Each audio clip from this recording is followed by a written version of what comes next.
Live from the Export Beer Garden Studio and brought to you as always by Export Ultra, the beer for here. This is the Agenda Podcast for Thursday the 14th of November. The Agenda Podcast, the home of sporting nonsense and claptrap. Brought to you by Export Ultra. We're talking about it off air. Let's start the podcast with it. Our headphones get taken every single fucking day. Every day. Every day. Every single day we come in here and our headphones are gone. And that is because the Big Show come in here and record their show. And what they do is they come and record their outro before their show in here and then just walk out with the headphones. Yeah. Or they don't have headphones in their own studio.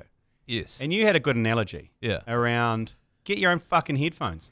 My analogy was, and because working in media is such a bizarre thing. There's a lot of people who've never had real jobs before.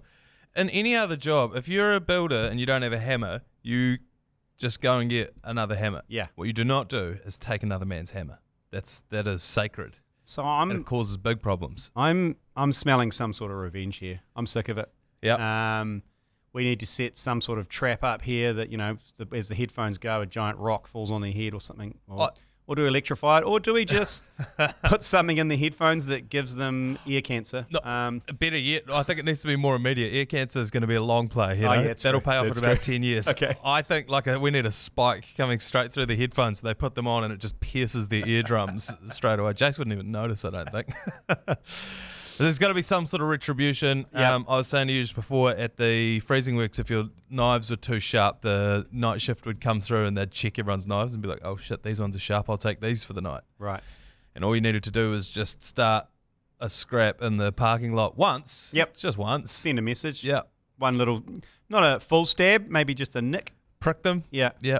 I stabbed a guy in the elbow one day and he just about threw down.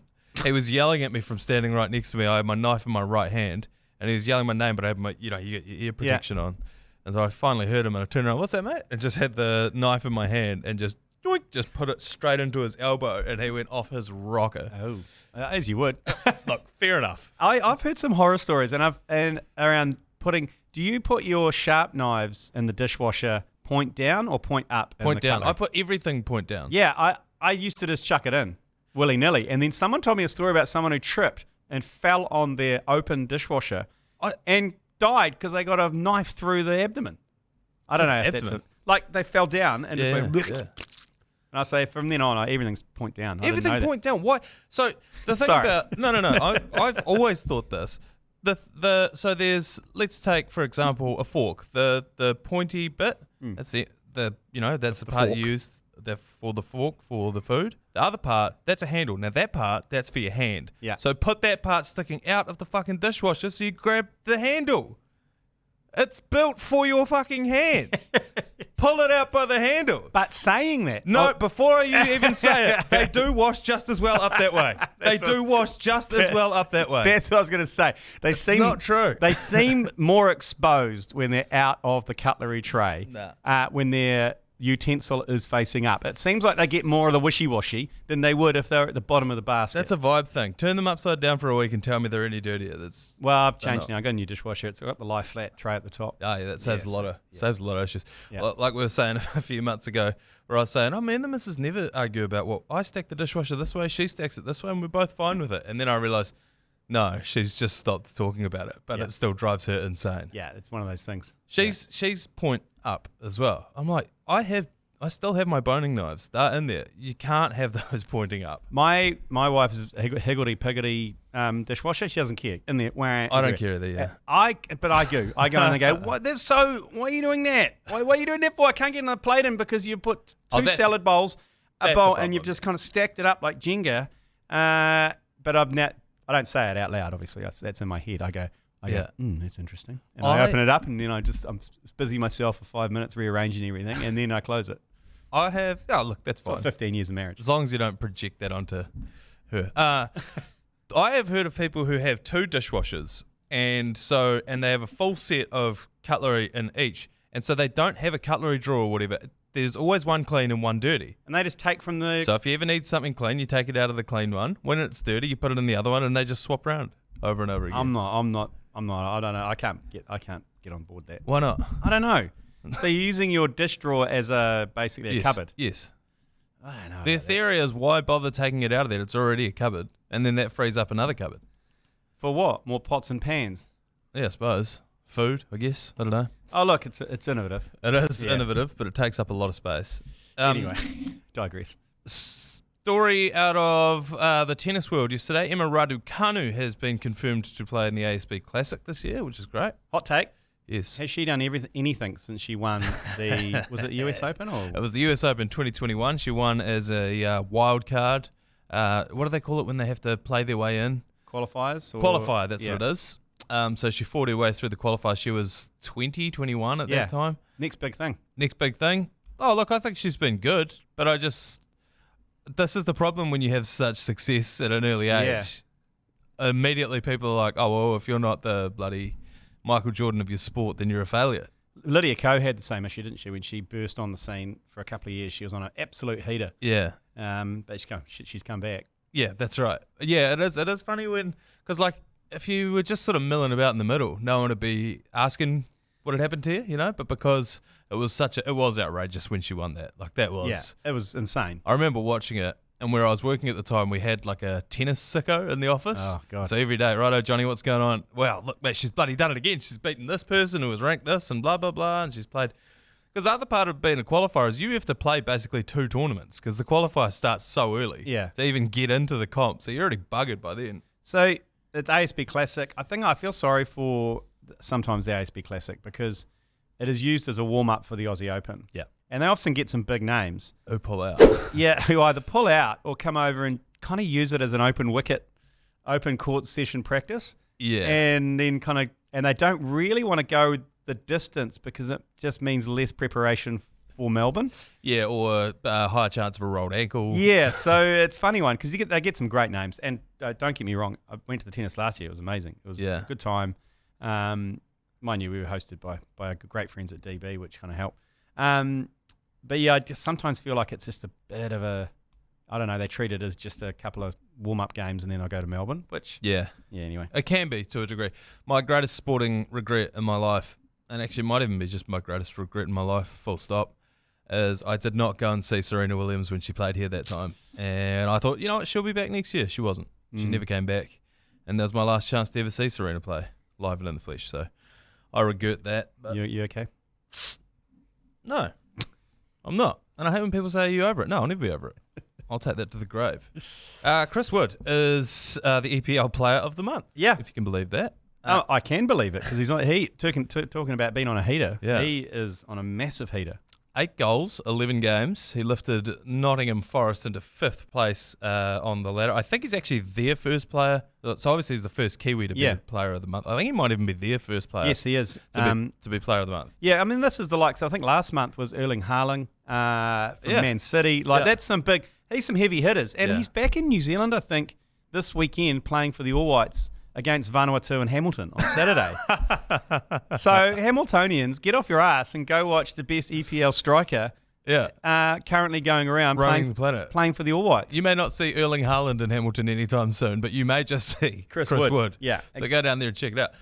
Is he then the greatest football player that this country's ever produced? I guess the only other argument is...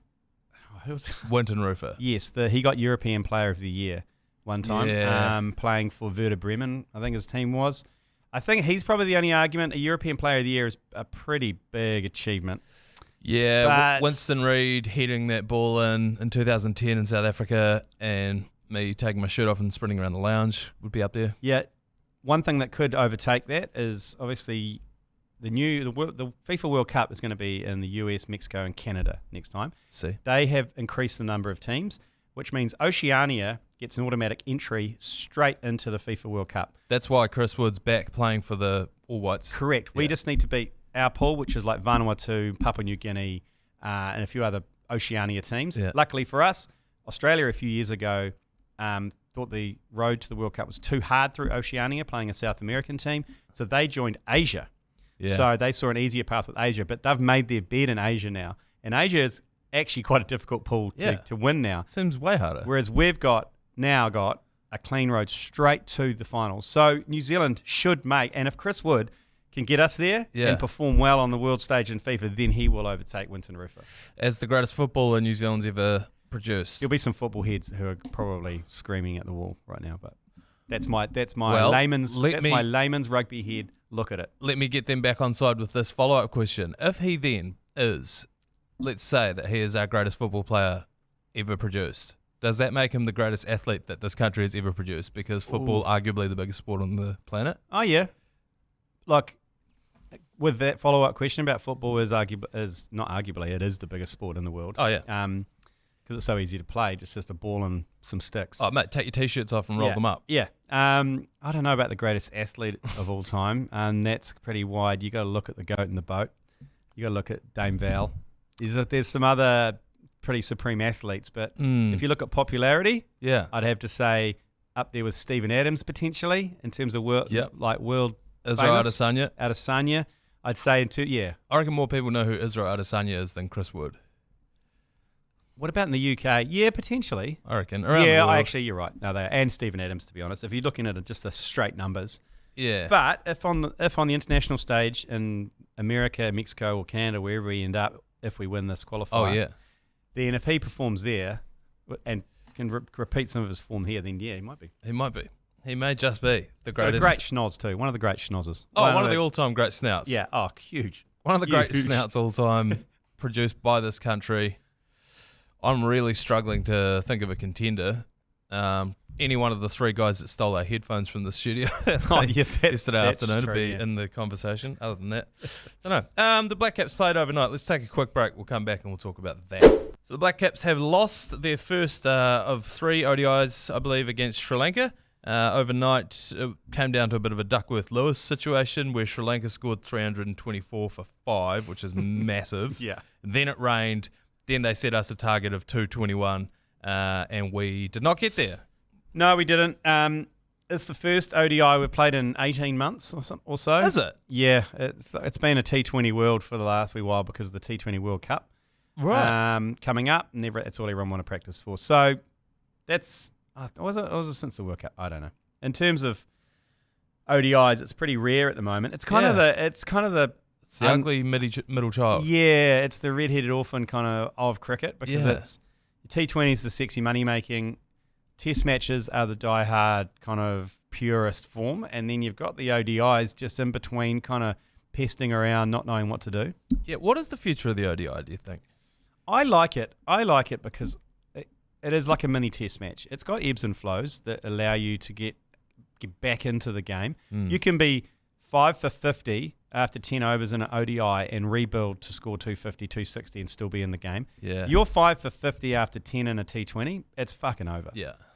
So that's what I quite like about it, is that you can get the drama of a test match, kind of the ebbs and flows of that, and not just know that, like if a T20 team scores 200 and then the other team's 50 for 1 after 10, it's all over. Like, you know what I mean? But you can rebuild with it. I like ODI. Yeah, same. And for my entire childhood, I remember ODI being the default form of cricket. Yeah. Like ODIs was cricket, and then there were test matches. But I don't know where it fits in. Nah. I don't know if there's room in the landscape, and this is an argument that's been had ever since T20 has taken over, is where do you fit that in the landscape? Because T20, whether you like it or not, is going nowhere. And that's the format that's going to be used to expand the game.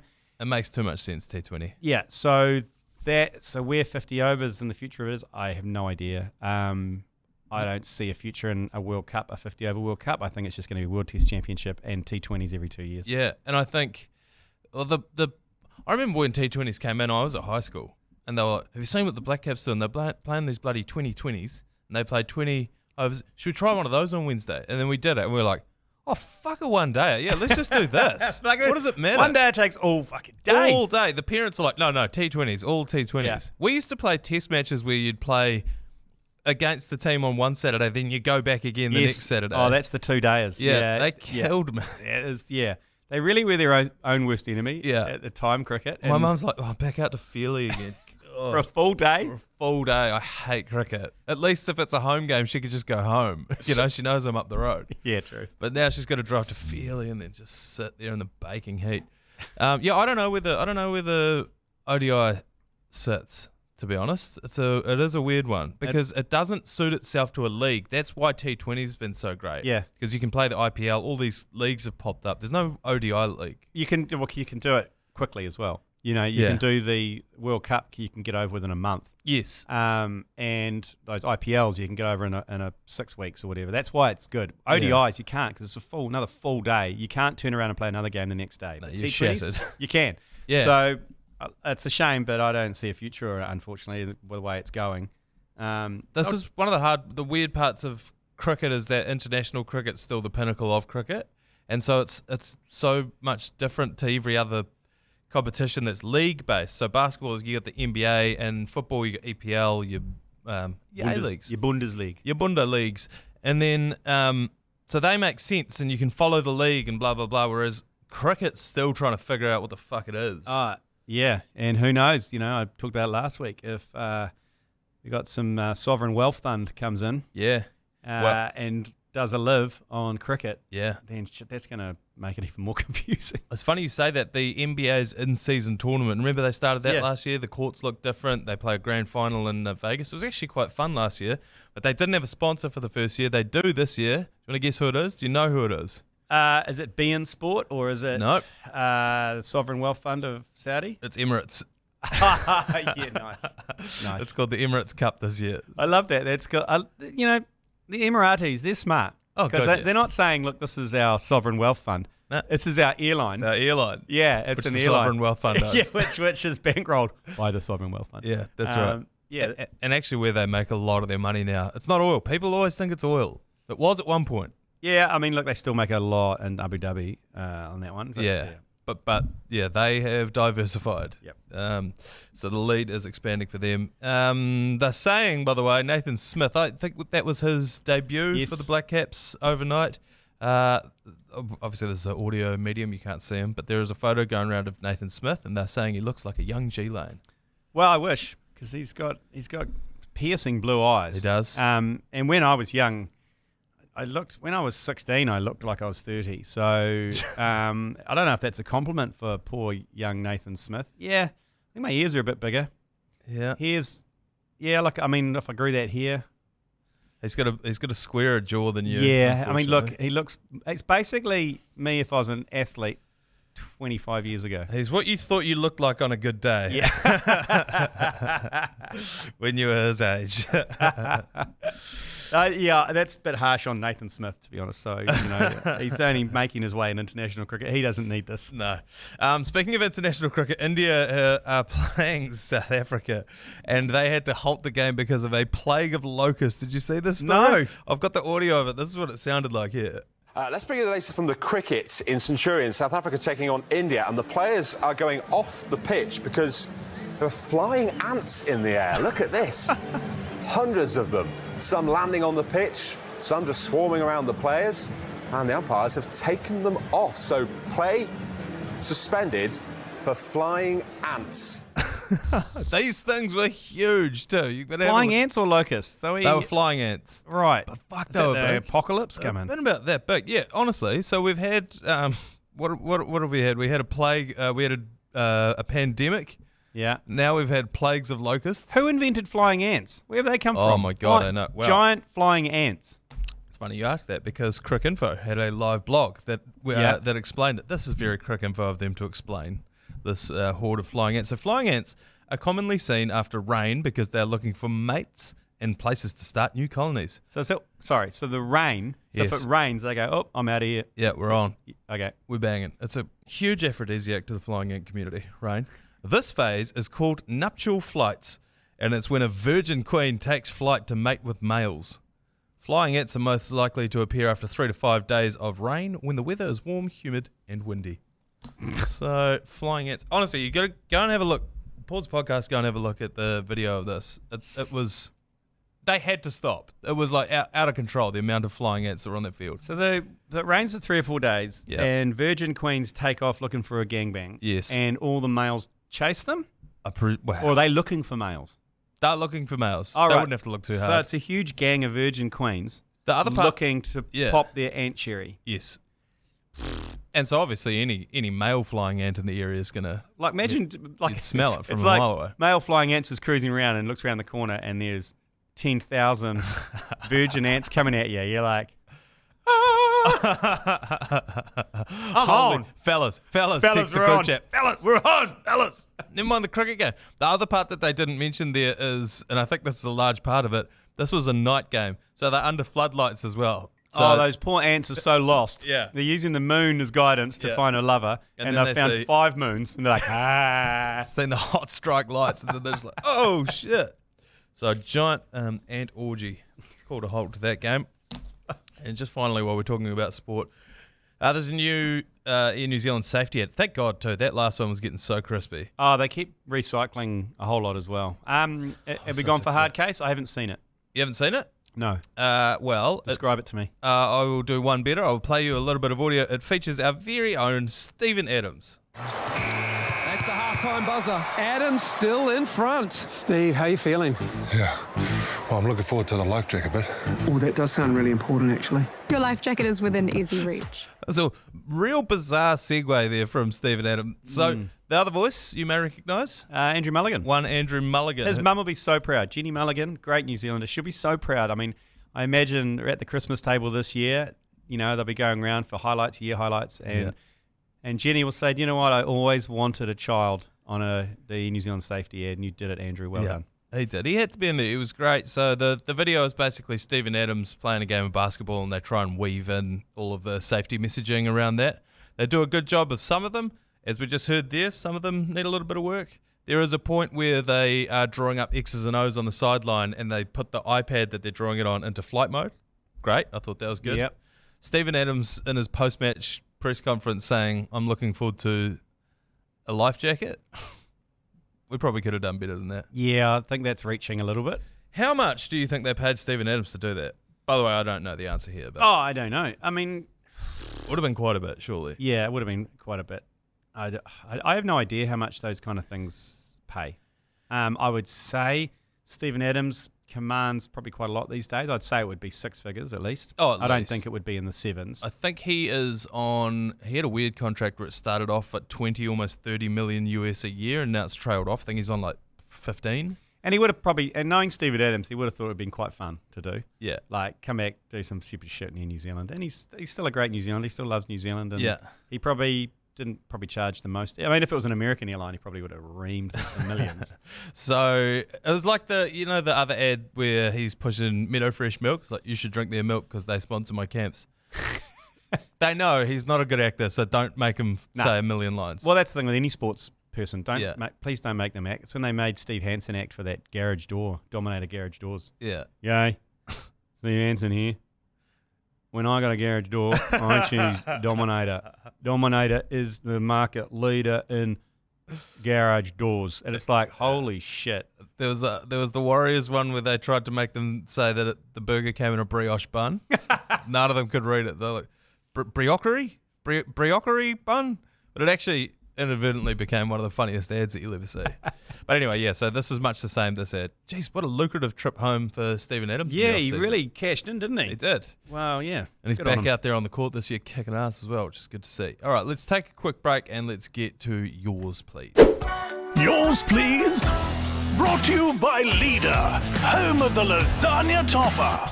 Haven't gotten around to these for a couple of days now, so let's get through some of the backlog. First caller, yours, please.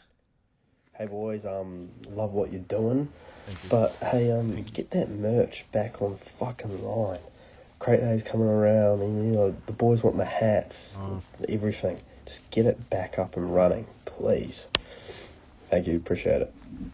I think it is running. Yeah, the shop's running. The shop's running. I think the Steady the Ship hats, I think we've got more of those. They're ready to go. More coming, but I don't know if you saw over this week, we had to send a bunch over to the States. Yes. Because the Golden State Warriors reached out to us and they said, hey, Klay Thompson, he's a cult hero here. He won, 3-4 championships? I think 4. And, he's now not on the team. He's coming back. We want to celebrate him. There's iconic videos of him celebrating his championship on his boat wearing a captain's hat. They said, we need captain's hats for everyone in attendance. They didn't know where to source them from, so they rung us, and we had to ship All of our stock. All of our stock to the San Francisco Bay Area. And it couldn't have gone to a better cause either. Yeah. The photos look great. You would have seen them. But that is why we don't have any hats left. Yeah, they're more coming, I think, this week. Yes. If not next. And Black Friday, we've got a massive sale on Black Friday where you can get 3 Steady the Ships for $30. Oh, my God. We're actually losing money on that. But that's okay. We're doing our ass. Yeah, doing our ass. I remember interviewing Ross Taylor one day on Hodaki, and he came in and we gave him a Steady the Ship hat, and he goes, "Is Kane Williamson getting a cut of these?" And I was like, "Mate, we are so deep in the fucking hole for these. If Kane Williamson wants a cut of the debt we've gone into for these stupid hats that we're buying and then just giving away." That's so true. I think there's about 30,000 of these hats out there, of which we've given away 28,000 of them. Yeah. And tried to sell a few just to pretty much try and make ends meet. But no, it's a loss leader. We just want to get the hats out to everyone. That's right. Yeah. They are a great bit of kit because, people often don't show up with a hat on. They want a hat. They think it's going to provide some sort of sun protection. Zero. None. SPF 2. Good if you're bald. Yeah. I mean, good if you're bald. Actually, no. The sun goes straight through that. It's Bad if you have a nose. Yes. It will not protect that at all. If Chris Wood had this on, his nose would just be blistered. Torched. The shop is up, and there is merch on there, and we have more merch on the way as well. Another caller here, yours please. Yeah, g'day there, fellas. G'day, mate. I was just doing some research coming into summer looking for a cricket set, and it got me thinking, on the back of this monumental win against India, is it time to bring back the thirst bat? Just throwing it out there. It's a good idea coming into summer. We all want to sink some piss. We all want to play some cricket. Bring back the thirst bat. Fuck South Canterbury. Yep. Okay, nice. Well, good news. Good news. From next week, Rebel Sport are stocking not thirst bats, unfortunately, but the BYC ACC range of cricket gear. So this is so exciting. Plastic cricket sets, and you'd be pleased. It's hard to explain on a podcast, but we are introducing a backyard cricket bat that will revolutionise backyard cricket. It is pretty much, can you remember the bats that David Warner used to use, that kookaburra that just was so fat and stupid? Yeah. That you look at it and go, what? So we've created a plastic version of that. Of the big kahuna. It's called the Punisher. And it is the most outrageous backyard bat. It's a plastic backyard cricket bat. It is about, I don't know. It's a meat axe. 20 centimetres thick. So it's comedy thick. Yeah. And available exclusively from Rebel Sports. Plus, we've got full pass it forward backyard sets. So every set you buy, we give one to charity. We've got a range of balls. Swing balls, spin balls, softballs, hard balls. Training balls. We've got everything. We've got little miniature cricket sets. We've also got gutter board as well, which is coming out, which is seeing a bit of resurgence. However, the thirst bat, I'll have to address the thirst bat. That actually got banned by ASA, Advertising Standards Authority, and the Alcohol Advisory Board. Classic fun police. Yeah. Because it encouraged binge drinking. So unfortunately, the thirst bat kind of got a bit of a kind of, well, I think there were threats of legal action and all sorts. The other problem I would say about the technical aspects of the thirst bat, not often washed. Thirst bat, and very hard to wash. Gets a real tang to it because the thing is you will use it 1 week and then it'll sit baking in the heat for a month. Yeah. Then you use it again and it's tangy. Final point, Your Honour. Anything is a thirst bat if you have a power drill. I was about to say that. Power drill and a hacksaw. Yeah. Because with a plastic cricket bat, you just need to whip the top 1 centimetre off the handle and boom, you've got and maybe put a hole, like you're saying, a power drill at the bottom, at the toe of it, just to put some air in there. Yeah. And you got a thirst bat. That's right. Anything's a thirst bat if you are crafty enough. I think that caller had a follow-up call. Oh. Yours, please. Hey boys, so after some thought, I've been leaning into the whole thirst bat thing again. I've got quite a syndicate behind me, so I reckon we need the thirst bat back. Quite drunk driving through West Auckland right now, trying to find a roundabout that we can hack it around before kick-ons. But we're just thinking about in the morning, we want to go play some backyard cricket, and if there is a thirst bat, that would be choice. 149 Atkinson. Fuck everybody! Yeah. 129 Atkinson was looking for, I think, in the background there, Atkinson Road. West Auckland. Let's hope that when he wasn't behind the wheel. No, I don't think he was okay. driving. Okay. You could hear other people. Yeah, look, like I was saying, anything can be a thirst bet. For legal reasons, it was Torben Landau was actually behind the great New Zealander. He was behind the thirst bets, and I hit him up about it, and he said, "Oh, look, mate, we got so much heat from the fucking NIMBYs, from the police. Just people who just want to ruin any sort of fun, and right." So in the end, it became too troublesome, the thirst bet. So. The annoying thing about that is the people that complain, it's like, you weren't going to buy one and use it anyway, so what do you care? Totally. And I love how you can still buy yard glasses. Yeah. Yard glasses way bigger than a thirst bet, which only took a couple of beers. Well, that's the other part about the thirst bet is basically you're just drinking a beer. And if you can sell a beer. Yeah. Also, one might as well ban rubber hoses and funnels. Yeah, that's right. Because that's irresponsible. 100%. And Gatorade bottles and hose pipes. Anyway, I think we got a couple more callers here. Just two more. Yours, please. 6:41. I repeat, it is 6:41 a.m. I'm sitting about a third of the way up from the bottom of Belmont Terrace in Milford, North Shore, and I've witnessed a lady with a small white dog let her dog shit on the lawn of number 14, turn around and walk off. Classic. 6:41. That's good. Thought no one saw it. So I don't know if this comes back to when I was on Hauraki Breakfast. I admitted to the fact that I might phantom pick up my dog's poos on the beach. Only because I can't see it. Like, when I take him for a walk on the beach, the high tide mark is full of all sorts of vegetation and dead leaves and everything. Yeah. And often my dog only shits in the high tide mark. And so he'd be 10 metres away and I'd see a shit and I go, fuck, I got to go get that and whatever. And I go over there and I'm like, I can't fucking find this. But I know eyes are on me because other people are like, he's like, and then I had to go through the motions and I'd go, oh yeah, and I'd just pick up a whole lot of sand and then tie it off and walk around with it. Sand. I can't find it. Really? So I can't. So now, how long have you been doing this for? Years. Do you think that what happened in that park in rural Holland, where you rolled in dog shit at the fortified historic village of Naarden, then washed your jersey in the fountain? Do you think that was fate? Yeah. Retribution. Yeah. Subsequent point, if you ever need to find it again, why don't you take your shirt off, lay it down on the sand, and then roll on it? I reckon you'll find it pretty quick. Just roll around going, things like shit around here.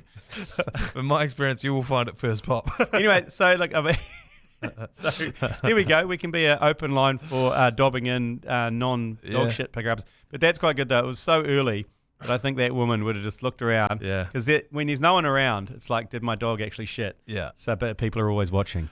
There was a time where my missus and I were house sitting for people in their family in Ashburton, of all places. And they had a dog, and I said, I'll take this dog for a walk.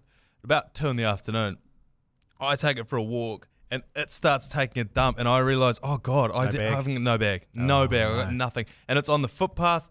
Then it was on the road side of the footpath. Then there was a grass verge on the other side. So I'm dragging this thing to try and get it onto the grass. And all it does is lay this giant diagonal shit across the footpath. And no one saw me. So I was like, fuck, we got to go. And that is the worst. The footpath shit is that is criminal. It gets so much worse. Because it does shit. It gets worse. It gets worse. So I go downtown. I'm down to the bloody whatever shop. I don't know. I got some snacks, something. I don't know, a couple of beers. Fill my bag up. I come back. Now it's 3:00. School's been let out. And I come down the road. We're on that road, so I had to go down it. There's all these school kids everywhere. And I walk back past where I had dragged the thing, and there are pram wheel prints through this diagonal dog shit on the footpath. See, people had a go at me. When I said this on Hauraki Breakfast, I was getting a lot of hate. Yeah. That's way worse. Way worse. I know, but I just felt like if we were going to open ourselves up to people dobbing people in for dog shitting places, I needed to come clean first. I couldn't have that on my conscience. Before someone outed you? Before someone outed me. Someone in Ashburton knows. Someone saw you do that. Someone was out. Someone was looking through their blinds. Yeah. Going, that motherfucker. Look at him. He's going to walk. Dale, he's going to walk away from that. School will be out shortly. Then what? Look, if someone did see that, then you're implicit too. You could have gone out and cleaned it up. Shout out to Hunter. Beautiful, beautiful golden retriever. Golden retriever shit. Could really lay a cable on Hunter. Hunter the Munter could fucking... That's a human-sized shit. Yeah. A full 1.5 metre diagonal. Shit, I think we got one more caller before we knock this thing on the head. Yours, please. Forgive me, Manaia Father, for I have sinned. I went on here a little while back asking, where's the fucking commentary? Well, you delivered All Blacks Ireland Saturday. But I mean, I didn't, but yeah. I was at a stag do and they had the missionary commentary on. And I felt dirty. Dirtier than the entertainment later that night. I hope you can forgive me and I will tune in to the next ACC commentary. Amen. Well, it's good that he could admit it. Is right. Well, next... All forgiven. Yeah, and look, you got a second chance this Sunday. That's right. Your penance is go out, get yourself a crisp, refreshing Export Ultra. Yeah. And enjoy the commentary this weekend. Yeah, Sunday, 9 a.m, All Blacks France, iHeartradio. On radio, so it's pretty loose.